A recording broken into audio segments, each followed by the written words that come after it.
সাহারিতে আজান চলাকালীন সময় কি পানি পান করা যাবে? রমজান মাসে ওষুধের মাধ্যমে মাসিক বন্ধ রেখে কি রোজা রাখা যাবে? গোসল ফরজ অবস্থায় গোসল না করে কি সাহারি খাওয়া যাবে? এখানে আমাদের মসজিদে 20 রাকাত তারাবির নামাজ হয়, আমি যদি 8 রাকাত পরে চলে আসি তাহলে কোনো গুনাহ হবে কিনা?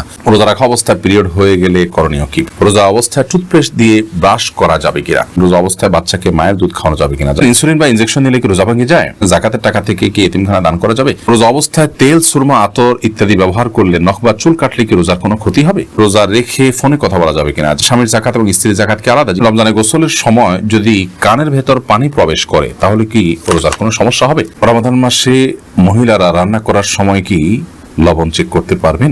একাধিক মসজিদে তারাবি নামাজ পড়লে কি কোনো সমস্যা হবে কিনা? সাহারি না করলে কি রোজা হবে? শান্তনা এভাবে লিখেছেন, স্বামীর জাকাত এবং স্ত্রীর জাকাত কি আলাদা? জি, প্রত্যেকের জাকাতের হিসাব আলাদা। আলী কদর লিখেছেন, রোজা রেখে ফোনে কথা বলা যাবে কিনা? যাবে। খুব অতিরিক্ত কথা, অপ্রয়োজনীয় কথা বলা রোজার সাথে যায় না, কিন্তু প্রয়োজনীয় কথা তো বলতেই পারেন। এবার শাহরিয়ার ইসলাম লিখেছেন, রমজানে গোসলের সময় যদি কানের ভেতর পানি প্রবেশ করে তাহলে কি রোজার কোনো সমস্যা হবে? সামান্য পানি যদি কানের ভিতর যায় এবং সেটা যদি আপনি ঝেড়ে ফেলে দিতে পারেন, শেষ যদি আপনার থাকে, তাহলে ইনশাআল্লাহ রোজা হয়ে যাবে, রোজার ক্ষতি হবে না। এরপরের প্রশ্ন হলো, রোজা অবস্থায় তেল, সুরমা, আতর ইত্যাদি ব্যবহার করলে নখ বা চুল কাটলে কি রোজার কোনো ক্ষতি হবে? রমাদান মাসে রোজা অবস্থায় তেল, সুরমা, আতর এগুলো ব্যবহার করলে রোজার কোনো ক্ষতি হবে না। ঠিক একইভাবে চুল, নখ ইত্যাদি কাটলেও সিয়ামের কোনো ক্ষতি হবে না, কারণ এগুলোর কোনোটাই খাদ্য কিংবা খাদ্যের সাথে সাদৃশ্যপূর্ণ কোনো বিষয় নয়। যদি আপনি রোজা রেখে খাদ্য গ্রহণ করেন, পানীয় গ্রহণ করেন, কিংবা খাদ্য বা পানীয়ের কাজ দেয় বা এটার সাথে সাদৃশ্য হয়, এরকম কোনো কিছু আপনি করেন, তাহলে সেক্ষেত্রে সেটি সিয়াম ভঙ্গের কারণ হবে। আর রোজা রেখে একজন মানুষ যদি তেল ব্যবহার করেন, সুরমা ব্যবহার করেন, আতর ব্যবহার করেন, কিংবা চল বা নখ কাটেন, তাতে না সেটা খাদ্যের কোনো কাজ দেয়, না পানীয়ের কোনো কাজ দেয়, না তার সাথে কোনো সরাসরি কোনো সম্পৃক্ততা বা সাদৃশ্য আছে। বিধায় এগুলো করলে সিয়াম ভঙ্গ হবে না, রোজা ভঙ্গ হবে না, কোনো অসুবিধা নেই। শাহাবুদ্দিন শিকদার আপনি লিখেছেন, সাহারি না করলে কি রোজা হবে? সাহারি যদি আপনি না করেন তাতে রোজা হয়ে যাবে, আমি শুরুতে বলেছি। ইফতিয়াদ হোসেন ইফতি আপনি লিখেছেন, একাধিক মসজিদে তারাবি নামাজ পড়লে কি কোনো সমস্যা হবে কিনা? কোনো অসুবিধা নেই। এর পরের প্রশ্ন হলো, রমাদান মাসে মহিলারা রান্না করার সময় কি লবণ চেক করতে পারবেন? আমাদের মা বোনরা রমাদান মাসে রান্না করতে গিয়ে, বা যে কোনো পুরুষও রান্না করতে গিয়ে যদি তরকারির লবণ চেক করতে হয়, স্বাদ চেক করতে হয়, তাহলে সেক্ষেত্রে সেটি তার জন্য জায়েজ হবে যদি এই চেকটা হয় জিহ্বা দিয়ে, এবং চেক করে সাথে সাথে আবার থুতুর মাধ্যমে তিনি সেটাকে পরিষ্কার করে ফেলে দেন, অর্থাৎ গলদকরণ না গেলেন, তাহলে সেক্ষেত্রে সেটি জায়েজ হবে। যদিও এটা অ্যাভয়েড করতে পারলে সেটা বেটার এবং উত্তম। যদি কারোর সন্দেহ হয় যে রান্নাটা ঠিক মতো হলো কি হলো না, মানুষ খেতে পারবে কি পারবে না, লবণ হলো কি হলো না, কম বা বেশি হলো কিনা, তাহলে সেক্ষেত্রে তিনি পরখ করতে পারবেন। তবে জিহ্বার আগায় নিয়ে সেটাকে আবার খুব ভালোভাবে থুতুর সাথে ফেলে দেওয়ার চেষ্টা তাকে করতে হবে, তিনি ফেলে দিতে হবে। এর মাধ্যমে ইনশাআল্লাহ তাআলা তার এই চেক করাটা জায়েজ হবে। তবে যাদের মোটামুটি অনুমান হয়ে গেছে, আন্দাজ হয়ে গেছে, খুব একটা প্রয়োজন হয় না, তারা এটা অ্যাভয়েড করতে পারলে অবশ্যই বেটার এবং ভালো। নাহার পারভিন আপনি লিখেছেন, জাকাতের টাকা থেকে কি এতিমখানা দান করা যাবে? যাবে। এতিমখানায় এতিম গরিব বাচ্চা যারা জাকাতের হকদার আছে তাদেরকে জাকাতের টাকা দিতে পারেন, ওই ফান্ড দিয়ে তাদের খরচ বহন করা হবে। আজিদুর রহমান আপনি লিখেছেন, ইনসুলিন বা ইনজেকশন নিলে কি রোজা ভেঙে যায়? ইনসুলিন বা ইনজেকশন নিলে রোজা ভঙ্গ হয় না। বিশেষ করে যে ইনজেকশন আমাদের চামড়ার নিচে বা সামান্য মাংসপেশিতে যায়, যেটা আমাদের পাকস্থলীতে যায় না, খাদ্যের কাজ দেয় না, পানীয়ের কাজ দেয় না, খাদ্য বা পানীয়ের সাথে সাদৃশ্য হয় না, সেরকম ইনজেকশন যেটা শুধুমাত্র আপনার চামড়ার নিচে ইনজেক্ট করা হয়, কিংবা আপনার মাংসপেশিতে ইনজেক্ট করা হয়, এবং সেটাতে আপনার মেডিসিন থাকে সামান্য পরিমাণে, বা যেখানেই হোক ইনজেক্ট করা হয়, সেটা পাকস্থলীতে অন্তত যায় না। তো এই ইনজেকশন এবং আপনার ইনসুলিন এগুলোর কারণে রোজা ভঙ্গ হবে না, এটাই বিশুদ্ধতর মত এবং সংখ্যাগরিষ্ঠ উলামা ইকরাম, আরব, আজম সবারই মত বলতে গেলে। সেই হিসাবে টিকাও এটা রোজা ভঙ্গের কারণ না, টিকা নিলেও রোজা আপনি থাকবে আপনার রোজা। তবে যে ইনজেকশন আপনার খাদ্য বা পানীয়ের কাজে, ধরুন গ্লুকোজ আছে, এরকম গ্লুকোজের যে স্যালাইন আছে যদি আপনি গ্রহণ করেন, তাহলে তার ফলে রোজা ভঙ্গ হয়ে যাবে, কারণ এটা খাদ্য এবং পানীয়ের কাজ দিয়ে থাকে। তানজিনা আপনি লিখেছেন, রোজা রাখা অবস্থায় পিরিয়ড হয়ে গেলে করণীয় কি? পিরিয়ড যদি হয়ে যায় তাহলে ওই দিনের যে সিয়ামটা আছে, ওই সিয়ামটা আপনাকে পরবর্তীতে রমজানের পরে রেখে দিতে হবে। আর পিরিয়ড হয়ে গেছে, এখন আপনি অন্য রোজাদার সামনে আপনি খাদ্য গ্রহণ ইত্যাদি থেকে বঞ্চিত থাকবেন এবং ওইভাবে পার করবেন। শামসুন নাহার স্মৃতি আপনি লিখেছেন, রোজা অবস্থায় টুথপেস্ট দিয়ে ব্রাশ করা যাবে কিনা?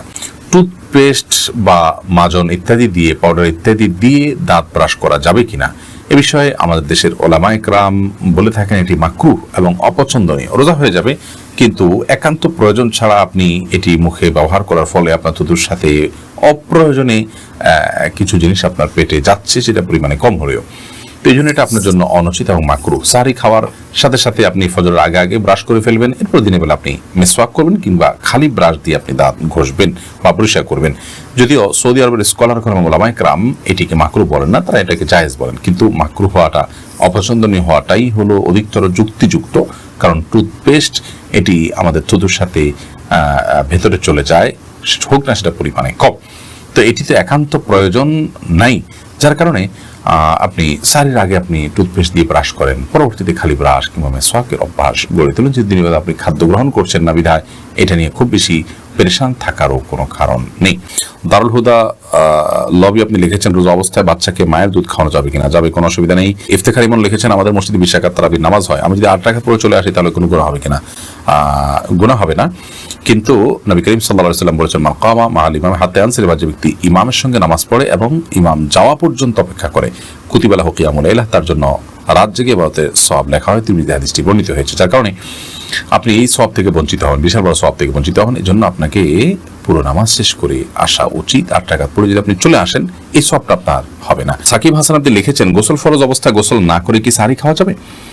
যদি কারোর গোসল ফরজ হয়, তাহলে গোসল ফরজ অবস্থায় যদি আপনি সাহরি খেয়ে নেন এই কারণে যে এখন গোসল করতে গেলে সাহরি খাওয়ার সময় আর থাকবে না, অথবা যে কারণেই হোক না কেন যে আমি পরে গোসল করব, তাহলে তার ফলেও সিয়াম হয়ে যাবে, কোনো অসুবিধা নেই। তবে অবশ্যই ফজরের সালাত আদায়ের প্রয়োজনে ফজরের সালাতের আগে আগে আপনাকে ফরজ গোসল করতে হবে। কিন্তু গোসল ফরজ হওয়া অবস্থায়, অর্থাৎ শরীর অপবিত্র অবস্থায় যদি কেউ খাদ্য গ্রহণ করেন এবং সাহরি খেয়ে ফেলেন বা রোজা নিয়ত করেন, তাতেও রোজা হয়ে যাবে, সাহরি হয়ে যাবে, কোনো অসুবিধা নেই। যদিও গোসল করে তারপরে খেতে পারলে সেটা উত্তম, তা বলাই বাহুল্য। সুলাইমান মাহমুদ আপনি লিখেছেন, সাহরিতে আজান চলাকালীন সময় কি পানি পান করা যাবে? জি না। আজান শুরু হওয়া মানে ফজর ওয়াক্তে শুরু হওয়া, তারপর আপনি খেতে পারবেন না। যদি আজানটা হয় আপনার তাহাজ্জুদের আজান, তাহলে সেক্ষেত্রে খেতে পারেন। আয়েশা ইসলাম আপনি লিখেছেন, রমজান মাসে ওষুধের মাধ্যমে মাসিক বন্ধ রেখে কি রোজা রাখা যাবে? এটা অনেক বোনের জিজ্ঞাসা। রমজান মাসে মাসিক বন্ধ করার জন্য ওষুধ সেবন করে যদি কেউ রোজা রাখেন, তাহলে সেক্ষেত্রে সেটি তার জন্য জায়েজ হবে। শর্ত হলো সে ওষুধের মাধ্যমে কোনো বড় ধরনের তার শারীরিক ক্ষতির মুখোমুখি হওয়া বা কোনো প্রকার সাইড এফেক্টের আশঙ্কা না থাকতে হবে। যদি ওষুধ সেবন করার মাধ্যমে বড় কোনো ক্ষতি না হয়, তাহলে সেক্ষেত্রে এটি গ্রহণ করে আপনি মাসিক বন্ধ রেখে সিয়াম পালন করতে পারবেন, কোনো অসুবিধা নেই। যদিও উত্তম হয় স্বাভাবিক অবস্থার উপরে ছেড়ে দেয়া, কারণ আল্লাহ রাব্বুল আলামিন যে অবস্থা রেখেছেন সে অবস্থার উপরে থাকতে পারলে বেটার। তবে হ্যাঁ, অনেকে আছে রমজানের পরে রোজাগুলো রাখাটা তাদের জন্য চ্যালেঞ্জিং হয়ে যায়, কঠিন হয়ে যায়, তাহলে সেক্ষেত্রে তারা ওষুধ সেবন করে এই রোজাগুলো রাখতে পারবেন, রমজান রোজাগুলো রাখতে পারবেন, কোনো অসুবিধা নেই। সত্য হলো সাইড এফেক্ট এর মাধ্যমে বড় কোনো ক্ষতির মুখোমুখি হওয়ার আশঙ্কা না থাকতে হবে, কারণ মানুষ নিজেকে ক্ষতির মধ্যে ফেলে দিবে এরকম কোনো কাজ ইবাদত করার জন্য করার নির্দেশনা ইসলাম আমাদেরকে দেয় না।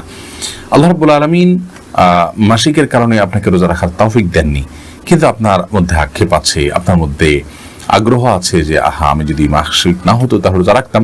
তো এই যে একটা আপনার আকুতি, এই যে আপনার আকুলতা, এটার কারণে আল্লাহ তাআলা রোজা না রাখতে পারার পরও আপনাকে আল্লাহ রাব্বুল আলামিন রোজা রাখার যে সওয়াব সেটি দান করবেন। কারণ হাদিসে আছে, নবী করিম সাল্লাল্লাহু আলাইহি ওয়াসাল্লাম বলেছেন, কোনো ব্যক্তি যদি অসুস্থ হয়ে পড়ে, শারীরিকভাবে অনুপযুক্ত হয়ে পড়ে কোনো ইবাদত করার, অথচ তার যখন শারীরিক সক্ষমতা ছিল তিনি সেই ইবাদতটি করতেন, ত্রুটি বিচ্যুতি করতেন না, তিনি সেটি করতেন এবং এখনো সুস্থ থাকলে তিনি করতেন, তাহলে সেক্ষেত্রে তিনি এই ইবাদতটি সুস্থ অবস্থায় করলে যে পরিমাণ সওয়াব পেতেন, অসুস্থ অবস্থায় সেই ইবাদতটি করতে না পারার কারণে তার যে বেদনা, তার যে আকুতি, তার যে আকুলতা এবং তিনি যে সুস্থ থাকলে রাখতেন, সেই বিবেচনায় আল্লাহ তাআলা তাকে ইবাদত করার সওয়াব দিবেন। বিধায় মা বোনরা এক্ষেত্রে আলাদা কোনো কসরত না করলেও ইনশাআল্লাহ বিইذনিল্লাহ আল্লাহ তাআলার কাছ থেকে তারা আজর পাবেন, যদিও এর রোজাগুলো তাদেরকে আবার রেখে দিতে হবে।